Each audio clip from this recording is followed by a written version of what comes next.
Okay, I'm here under false pretenses because I'm not going to talk about Lord of the Rings. I'm not going to talk about that. Hang on, am I going the wrong way? Oh, okay. Here we go.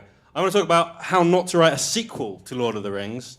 So start at the end, because it's the end of the book. Sam Gamgee, the very last line is Sam Gamgee comes home, takes a deep breath and says, well, I'm back. And that's it. Tolkien's out, drops the mic.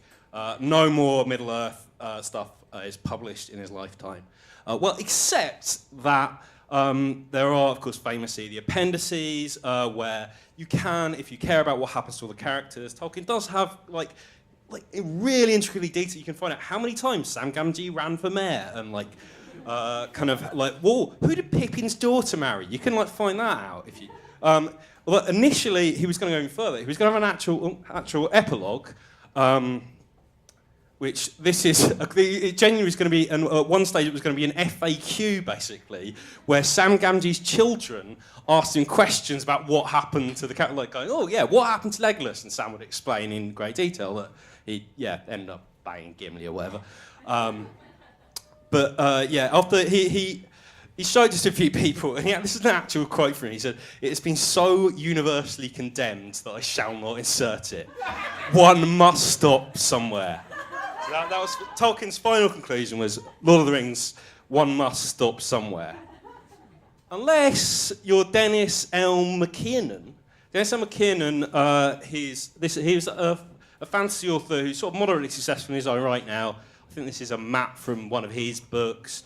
But in 1977, he was an engineer working at Bell Labs in New Jersey. He rode a motorcycle, and one day he was riding along, and a car just smashed into his motorcycle, put him in hospital for months. He was in a cast from his ankles to his armpits, in a great deal of pain. And he says the thing he did to keep him sane, which I don't know if this means if you're doing this, I think the idea that you're sane and you're going to stay that way. He decided to write a sequel to Lord of the Rings about what Gimli did afterwards, which is not apparently bang Legolas, it's go and reconquer the mines of Moria. And he got far enough that he wrote this. And he actually sent it to a publisher who submitted it to the Tolkien estate, who basically went, what the fuck are you talking about? And we're not going to publish this. He wasn't the first person to do this. People had actually written to Tolkien himself while he was still alive to suggest they would write a sequel. There's this one guy who he refers to as a young ass who he actually weirdly thought he could legally this. He was like, I'm not sure I can legally challenge him if a publisher will publish such tripe. He actually thought He himself was like, oh, maybe it's okay. But there was also a young woman who wrote him a letter. He says, couched in the most obsequious terms. And when he said no, he says, I received a most vituperative letter, which apparently means very bitter and abusive. I had to look that one up. That's an actual English word, not Elvish, and I had to look that up. But anyway, back to Dennis and McKiernan. His publisher went to the Tolkien estate, was going to get published. The publisher came back to him and said, actually, fantasy's really popular, we're just going to publish it anyway. Just change all the names. So they so he was going to put this out and he was going to Trek to Krakencore. He just changed the names. But the problem is, Trek to Krakencore is now a sequel to a trilogy of books that does not exist. And he pointed that out to the publisher and said, well, what I'll do is I'll write them. So he writes this trilogy of books. So you think, okay, what the hell is in this trilogy book? So, okay, they are books about a group of little people who get into adventures called the Warrows, who hang out with an heir to a throne called Aegon, with a girlfriend called Laurelin, and this dude and an elf, and they fight the hordes of Modru, and somehow he got away with this and got a career out of it. So actually, there has sort of been this guy not only publishing sequels to Lord of the Rings, but he's publishing Lord of the Rings again. Someone did actually get away with publishing a legitimate, a sequel to Lord of the Rings that he didn't get sued over. This guy, Nick Perumov, the part of the reason he didn't get sued was because he published it in Russia, which has been and certainly until the 21st century, had some very interesting attitudes to how copyright would work. He was a molecular biologist, and I don't know why he decided to have this sideline in writing sort of semi-professional Tolkien fan fiction. But in 1991, he published this book, which translates as Ring of Darkness, which is about the bastard. Well, it's the descendant of the bastard son of Boromir, who decides to collect the 9 rings of the Nazgul 300 years after the events of Lord of the Rings and set himself at work. So he's decides to become, somehow personally, he's going to become a gateway to bring back the first Dark Lord Melkor. Saruman's back. Saruman's a dog now. That's a genuine plot point from the book. And they're defeated by Merry Brandyback's grandson, Folko. There's no English edition of this that's been published, but it is available in Swedish. Meanwhile, also in Russia, in 1999, this guy, Kirill Eskov, he wrote a sequel. He's a biologist with expertise in Siberian spiders and also a paleontologist.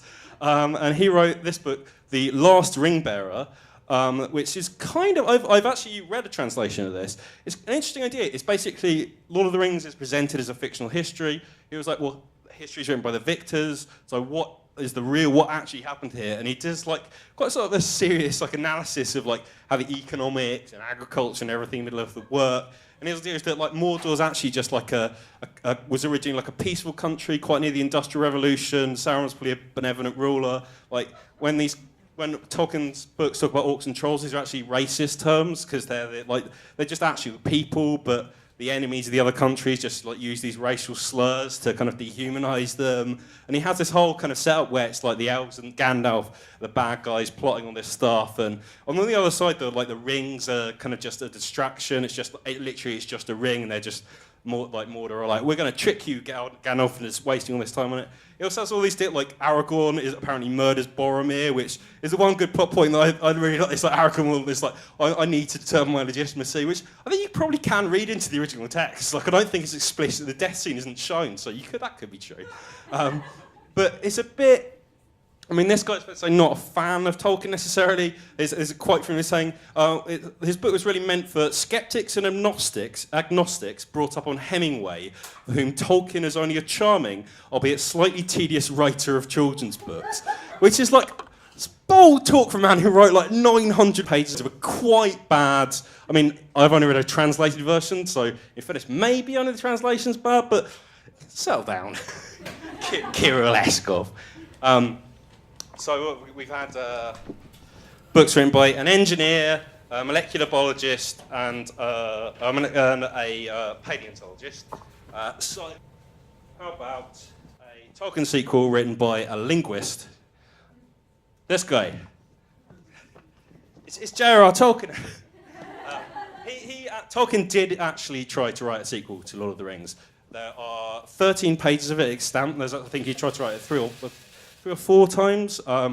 It's about the son of a very minor character in Return of the King, meeting an orc-obsessed friend of his son, and the implication is that there's, in sort of the peace that's been established after Lord of the Rings, eventually the humans have got bored, they've started orc cults, and there's Satanism going on, and the last line is, he smelt the old evil and knew it for what it was. And there it ends. He never wrote any more of it. And he said, I could have written a thriller about this plot, but it would just be that. It would just be a thriller. It was not worth doing.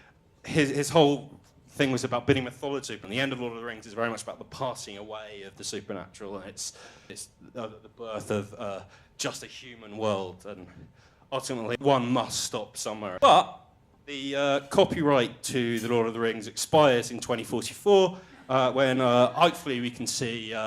I've got this. I just found this image. I was going to picture Tolkien. I don't know or care what J.R.R. Tolkien would say about Brexit, but it just made me laugh that someone's made this image. Just look up. There is an article attached to it. Look, I'm never going to read it. No one cares. Why has someone done this?